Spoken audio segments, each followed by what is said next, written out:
हरे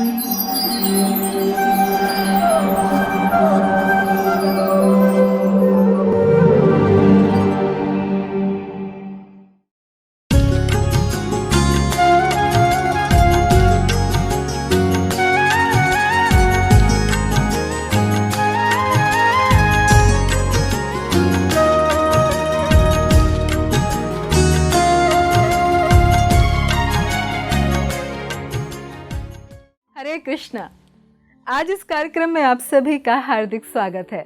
आज हमारे वक्ता हैं श्रीमान प्रिय गोविंद प्रभु जी।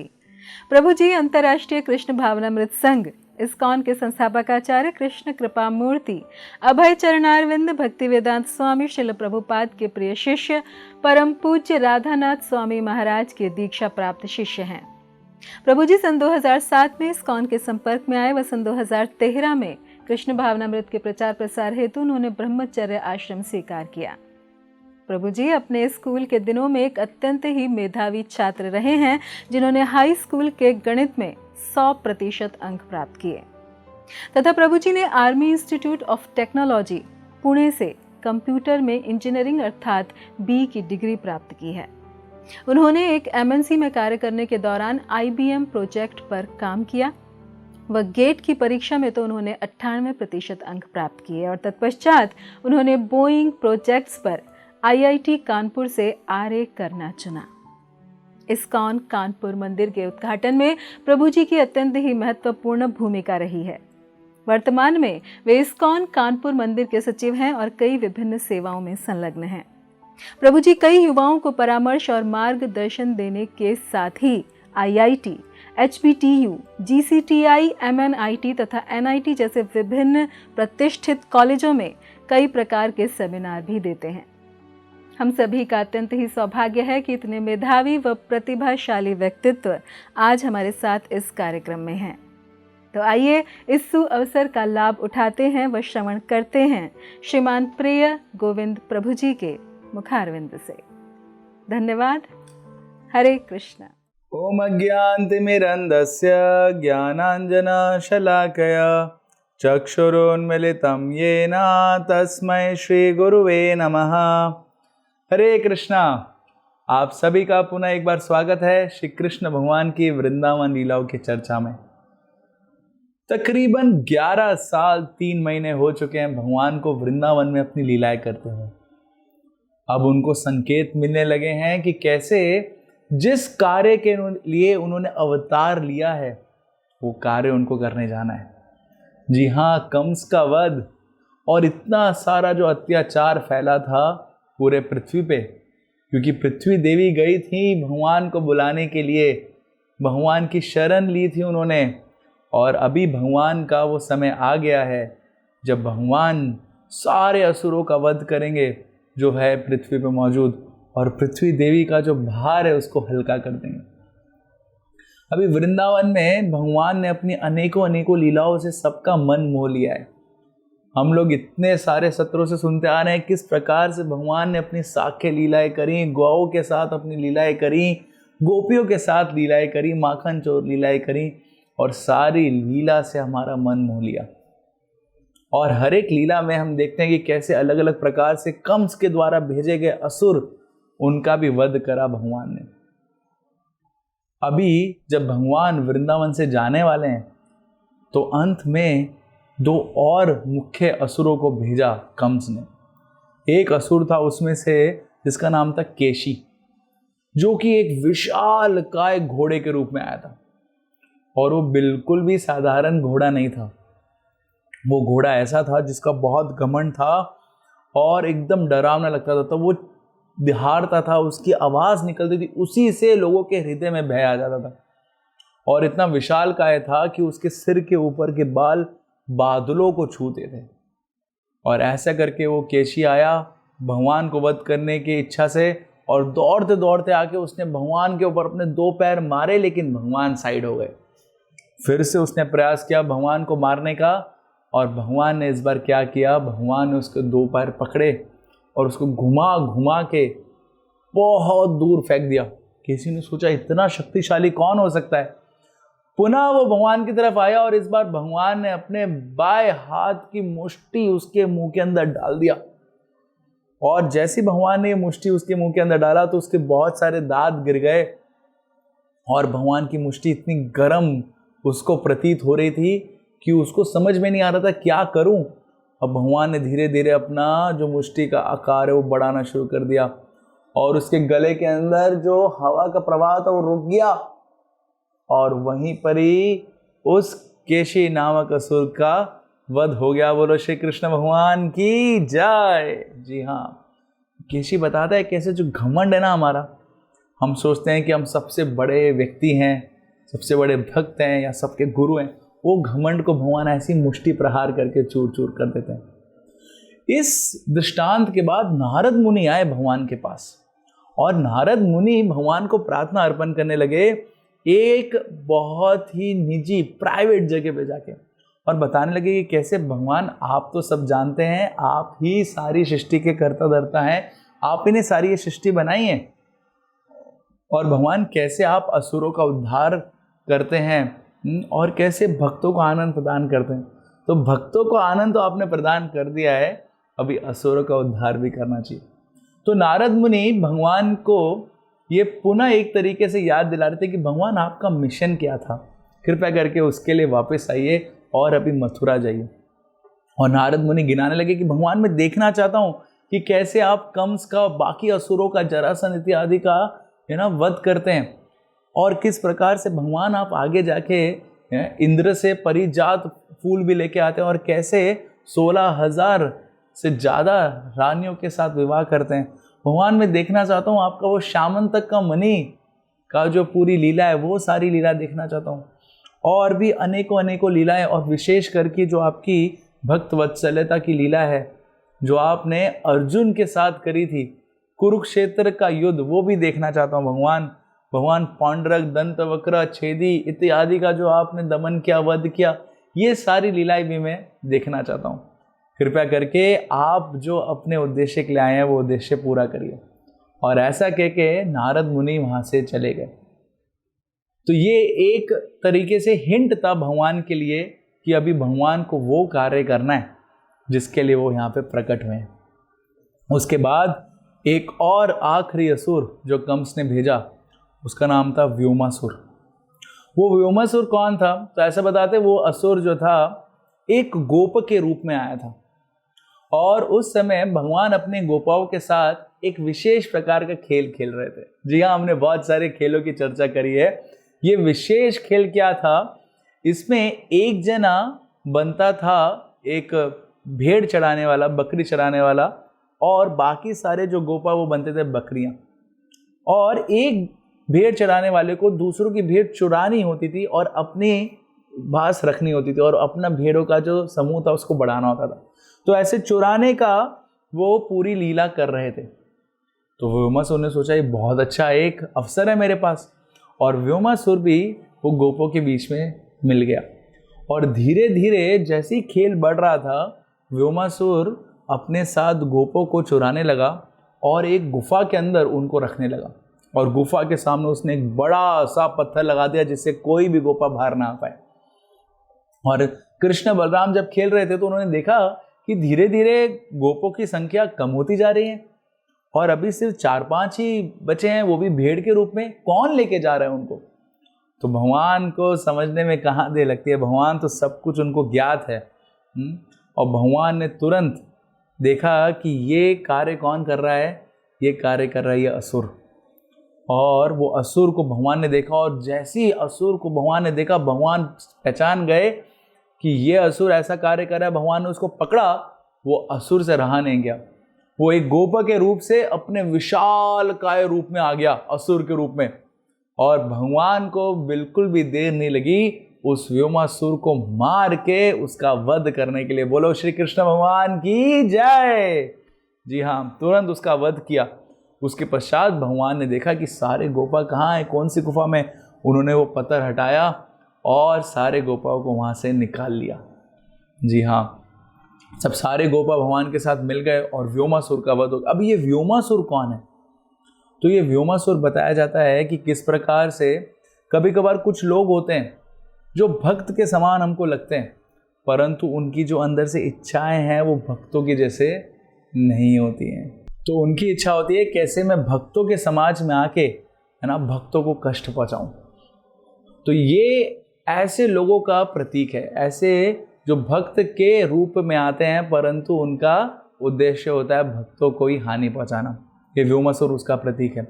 उसके पश्चात हम सुनते हैं कि कैसे भगवान जब ऐसी लीलाएं कर रहे थे तो वहां पे मथुरा में कंस ने अक्रूर जी को बुलाया और अक्रूर जी के साथ उन्होंने ये पूरी लीला रची।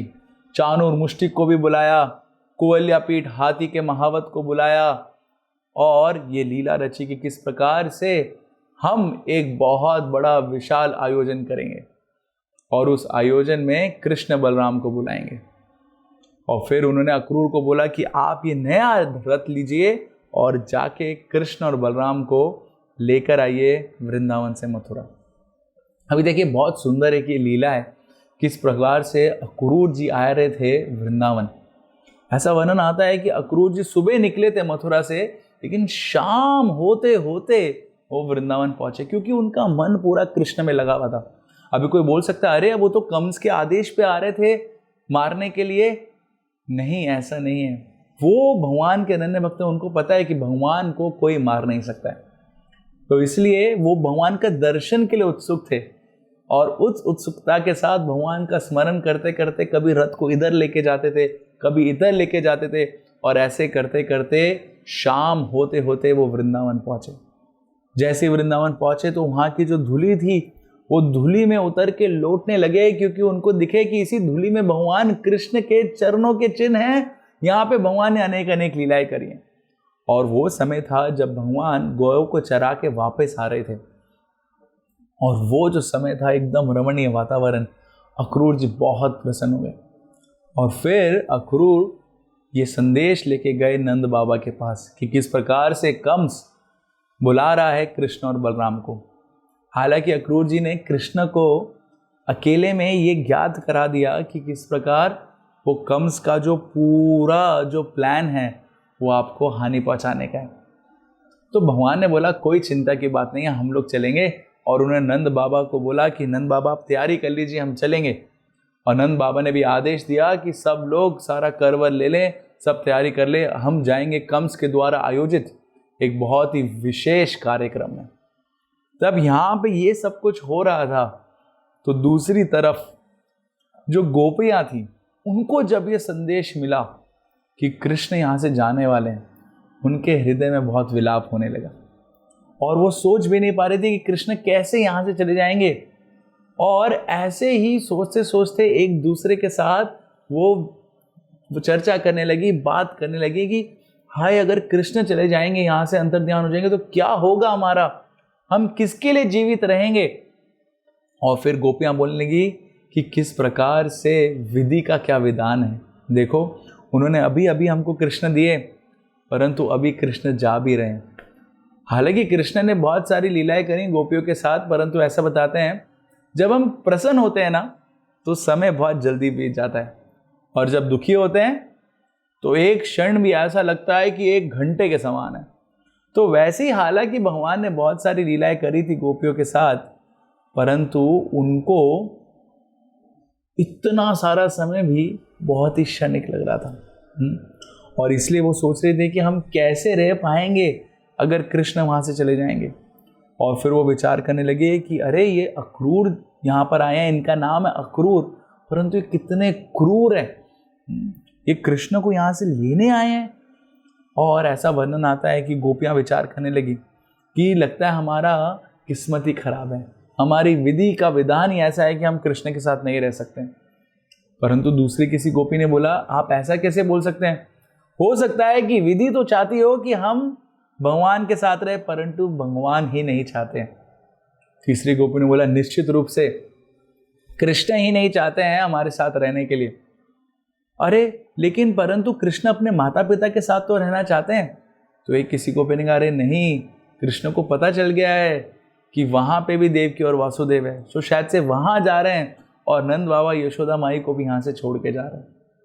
दूसरी किसी गोपी ने कहा कि लगता है भगवान को मथुरा की रानियों की सुंदरता बहुत भा गई है। हम लोग तो व्रज की सीधी सादी गोपियां हैं, हम कहाँ श्रृंगार करती हैं, परंतु जो मथुरा की रानी है उनका जो श्रृंगार है लगता है वो बहुत भा गया है कृष्ण को। इसलिए कृष्ण वहाँ जा रहे हैं और उनका श्रृंगार देख के कभी वापस आएंगे ही नहीं कृष्ण। और ऐसा करके करते अनेक प्रकार से वो जो गोपियाँ हैं वो विलाप करने लगी और विलाप करते करते कृष्ण की लीलाओं का स्मरण कर रही थी और ये सोच रही थी कि कैसे भगवान जाएंगे। इतनी ही देर में अक्रूर जी का रथ तैयार हो गया और नंद बाबा भी अपने अपने रथ पे आने वाले थे थोड़े समय बाद। और अक्रूर जी ने कृष्ण बलराम को अपने रथ पे बिठाया। सारी गोपियां सोचने लगी कि अब हमसे रुका नहीं जाएगा, हमको जाना ही पड़ेगा कृष्ण और बलराम को रोकने के लिए। वो सारी गोपियां दौड़ने लगी और कृष्ण का जो रथ था उसको पकड़ने लगी, रोकने लगी। कुछ गोपियां घोड़ों के आगे खड़ी हो गई कि कृपया करके कृष्ण को मत लेके जाए। अक्रूर ने कुछ नहीं देखा, अक्रूर धीरे धीरे रथ चलाने लगे और सारी गोपियां देख रही थी कि अक्रूर कितने क्रूर हो चुके हैं, बिना हमारे भावनाओं को समझे कृष्ण बलराम को हमसे लेकर जा रहे हैं और रथ चलाते जा रहे हैं। गोपियां पीछे से भाग रही हैं और चिल्ला रही हैं और उन्होंने अपनी सारी लज्जा छोड़ दी। वो ये नहीं सोचा कि व्रजवासी क्या सोचेंगे कि क्यों हम कृष्ण के प्रति इतना पागल हैं। आज तक तो फिर भी लज्जित रहती थी, परंतु अभी उन्होंने सब छोड़ दिया और उन्होंने कहा, बहुत जोर जोर से चिल्लाने लगी, बोलती हैं, एवं ब्रुवाना विरहातुरभृशं व्रजा स्त्रिया कृष्ण विसक्त मानसा विसृज्य लज्जां रुरुधु स्म सुस्वरं गोविंद दामोदर माधवेति गोविंद दामोदर माधवेति गोविंद दामोदर माधवेति। जी हाँ, सुखदेव गोस्वामी वर्णन कर रहे हैं कि कैसे सारी लज्जा छोड़ के तेजी तेजी से गोपियां चिल्ला रही हैं। और क्या चिल्ला रही हैं? भगवान के अलग अलग नाम, गोविंद, दामोदर, माधव, है ना। देखिए, यही है भगवान के प्रति सच्चा प्रेम। हम देखते हैं कि किस प्रकार से चैतन्य महाप्रभु ने जो हमको हरे कृष्ण महामंत्र दिया है, वो हरे कृष्ण महामंत्र भी भगवान के प्रति यही पुकार है जो गोपियां कर रही हैं। और इसलिए बहुत विशेष मंत्र है जो हमको मिला है। और हर एक भक्त को नियमित रूप से ये हरे कृष्ण महामंत्र का जप अपने जीवन में करना चाहिए, क्योंकि यही गोपियां कर रही हैं। भगवान के अलग अलग नामों से भगवान का स्मरण कर रहे हैं, भगवान को पुकार रहे हैं, कब भगवान मिलेंगे हमको। तो हम भी जब ये हरे कृष्ण महामंत्र का जप करेंगे तो निश्चित रूप से भगवान की कृपा हमको प्राप्त होगी। और ऐसे करते करते गोपियां वहीं पर ही गिर गईं और वहीं पर ही मूर्छित हो गईं। और सारे जो यशोदा माई थे और इत्यादि जो व्रज के लोग थे वो भी देखते रह गए कि कैसे कृष्ण और बलराम उनकी नज़र से दूर जा रहे हैं। उनको ऐसा लग रहा था कि उनका जो सही में जो जीवन है, जो उनकी प्राण वायु है, वही उनके प्राण को छोड़ के जा रही है। अब उनके जीवन में जीने का और कोई कारण ही नहीं है। ऐसे विलाप करते करते सारे जो व्रजवासी थे वहाँ पे रोने लगे। और यहाँ पे अक्रूर जब कृष्ण और बलराम को लेकर आ रहे थे तो जैसे ही वृंदावन पार करने वाले थे वहाँ पे अक्रूर घाट पर रुके। हालांकि नाम उसका बाद में पड़ा, लेकिन यमुना के किनारे एक घाट में रुके और उन्होंने सोचा वहाँ पे थोड़ा सा स्नान कर लेते हैं। और फिर उन्होंने वहाँ पे स्नान किया और स्नान करते हुए उनको ये एक दिव्य चीज़ दिखाई दी। वो क्या दिव्य था उसका? उसमें उनको दिखाई दी कि कैसे कृष्ण और बलराम वहाँ पे अनंत शेष उनकी पूजा कर रहे हैं। सारे देवी देवता उनकी विशेष तरीके से पूजा कर रहे हैं और वो बहुत ही रमणीय वातावरण बन चुका है। क्योंकि अक्रूर को भी भगवान विश्वास दिलाना चाहते कि देखो, मैं पूर्ण पुरुषोत्तम भगवान हूँ, आपको डरने की बिल्कुल ज़रूरत नहीं है। और जब अक्रूर ने वो पूरा दृश्य देखा वैकुंठ का, कैसे भगवान विष्णु की पूजा आराधना हो रही है, उनके हृदय में और आनंद आ गया। और फिर वो कृष्ण बलराम को और आगे लेके जाने लगे और इतनी सारी प्रार्थनाएं अर्पण करने लगे। बोलने लगे कि कैसे भगवान आप ही ने इस सृष्टि की रचना करी है, आप ही ने इसके सारे जो पदार्थ है उनको बनाया है, आप बहुत दिव्य हैं, आप ब्रह्मा जी के ही स्रोत हैं, आप ही से ब्रह्मा जी आए हैं। कैसे आपको अलग अलग लोग इस जगत में आपकी पूजा करते हैं।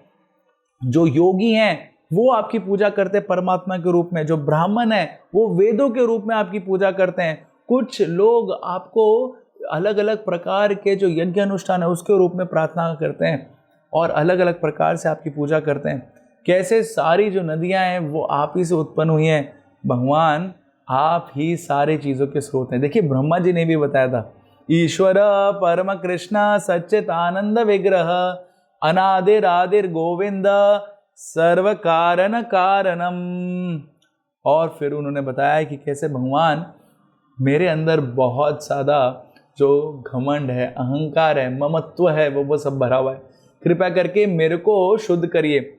अहम ममेति, मेरे को भी लगता है कि मैं ये शरीर हूँ। भगवान कृपा करके मेरे जो अंदर इंद्र तृप्ति की इच्छा है उसको आप शुद्ध करिए। और उसके बाद क्या हुआ वो अगले बहुत सारे सत्रों में हम सुनते रहेंगे अनेकों अनेकों भक्तों द्वारा कि कैसे भगवान ने कुवलया पीठ हाथी का भी वध किया और फिर बाद में कंस का वध किया। कैसे उन्होंने मथुरा का राज्य संभाला और मथुरा में जो अनेकों अनेकों प्रकार से जो कष्ट आ रहे थे उसको दूर किया। जरासंध कैसे उसके साथ 17 बार युद्ध किया और बाद में उसको पराजित किया। और कैसे हम सुनते हैं कि भगवान उसके पश्चात गए सारे मथुरा वासियों को लेकर द्वारका और द्वारका नगरी की रचना करी। और उस द्वारका नगरी रचना में भगवान ने अनेकों अनेकों प्रकार से बहुत सारी लीलाएं करी, जिसमें से प्रमुख लीला है कैसे भगवान ने द्वारका में इतनी सारी रानियों के साथ विवाह किया। वो बहुत ही विस्तृत रूप से एक एक कालिंदी, रुक्मिणी, कितने सुंदर तरीके से भगवान ने सारी रानियों के साथ वहाँ पे विवाह किया। और कैसे वो रहते थे, कैसे 16,108 ही उन्होंने वहाँ पे सुंदर सुंदर महल बनाए थे और हर एक रानी के साथ निजी आदान प्रदान भगवान करते थे। और कैसे उसके बाद हम वर्णन आता है कि कैसे भगवान पांडवों के साथ गए और पांडवों के साथ विशेष आदान प्रदान किया। देखिए ये जो सब भक्त थे बहुत महान महान भक्त हैं और भगवान ने स्वयं उनके साथ निजी रूप से आदान प्रदान किया। और उनके साथ इतना ही नहीं, भगवान ने भगवत गीता का ज्ञान दिया अर्जुन को, जब अर्जुन को सबसे ज़्यादा ज़रूरत थी कुरुक्षेत्र के युद्ध से जस्ट पहले। देखिए ये भगवान की अद्भुत लीला है ना। भगवान आते हैं यहाँ पे, प्रकट होते हैं, अपने सारे भक्तों को आनंद प्रदान करते हैं। और उसके बाद कैसे भगवान अपनी जो रानियाँ थीं उनकी प्रसन्नता के लिए कैसे इंद्र के पास भी चले गए, इंद्र से भी भगवान लड़ाई करके आए और फिर शिशुपाल का वध किया। शिशुपाल का वध की घटना एकदम विशेष घटना है। और फिर कैसे दंतवक्र, विदुरथ और रोमहर्षण का भी वध हुआ बलराम द्वारा। ये सब की भी लीलाएं आती हैं। और फिर कैसे सुदामा जी भगवान से मिलने के लिए आए। जी हाँ, सुदामा जो भगवान के इतने प्रिय मित्र थे, तब भगवान गए थे संदीपनी मुनि के आश्रम में। और उसके बाद कैसे भगवान ने बहुत विशेष विशेष लीला करी, शामंतक का मणि की अक्रूर के साथ। और फिर बाद में जाके कैसे भगवान ने निर्धारित किया कि अब मैं अपनी लीलाओं को यहाँ पे विराम दूंगा। और वो विराम देने के लिए कैसे उन्होंने पूरे वृष्णि वंश का जो उनका वंश था उसका भी समापन की लीला रची। कैसे उन्होंने वो मौशल लीला के द्वारा सारे जो अपने उनके अंश थे भगवान के, उन सबको भगवत धाम ले जाने के लिए लीला करी। और अंत में भगवान अपने धाम को लौट गए। एक इस प्रकार से लौटे भगवान जिससे जो अभक्त है उसको भगवान के ऊपर डाउट हो जाए और जो भक्त है उसका भगवान के ऊपर प्रेम और बढ़ जाए। और ऐसी अनेकों अनेकों लीलाओं का जब हम श्रवण करेंगे तो हमारा विश्वास भगवान के ऊपर और बढ़ता रहेगा। और उस विश्वास के साथ जब हम भक्ति करेंगे तो हम देखेंगे कि कैसे भगवान का आदान प्रदान हमारे जीवन में आ रहा है। और विशेष कर कि इस कलयुग में हमको यहाँ पे भगवान की भक्ति बहुत सरल तरीके से प्राप्त हो गई है। इस्कॉन के संस्थापक आचार्य इस डिवाइन ग्रेस एसी भक्ति वेदांत तो स्वामी श्रील प्रभुपाद जी द्वारा, जो कि सच्चे भगवान के भक्त थे, वृंदावन में रहते हुए राधा दामोदर मंदिर में वो चाहते थे तो वहीं पर ही रह सकते थे, परंतु करुणावश वो बाहर गए पाश्चात्य देश में प्रचार किया, भारत में प्रचार किया, ऐसा कोई भी देश नहीं छोड़ा जहाँ पे उन्होंने प्रचार नहीं किया। और अनेकों अनेकों भक्तों को भगवान की लीलाएं सुनाई।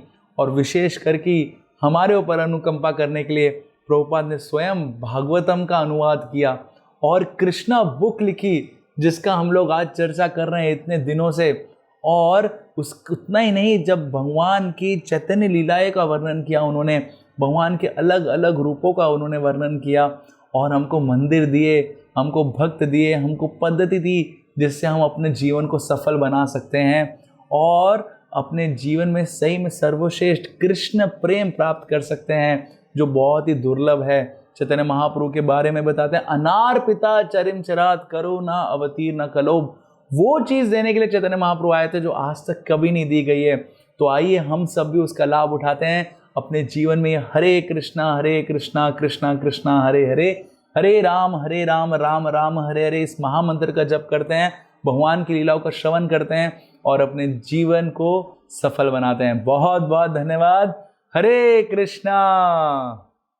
ऐसे ही और भक्तिमय कार्यक्रमों के लिए देखिए हरे कृष्णा टेलीविजन, और इसे प्राप्त करने के लिए आप अपने केबल अथवा DTH ऑपरेटर से संपर्क करें तथा और अधिक जानकारी के लिए आज ही डायल करें 7666 839 839।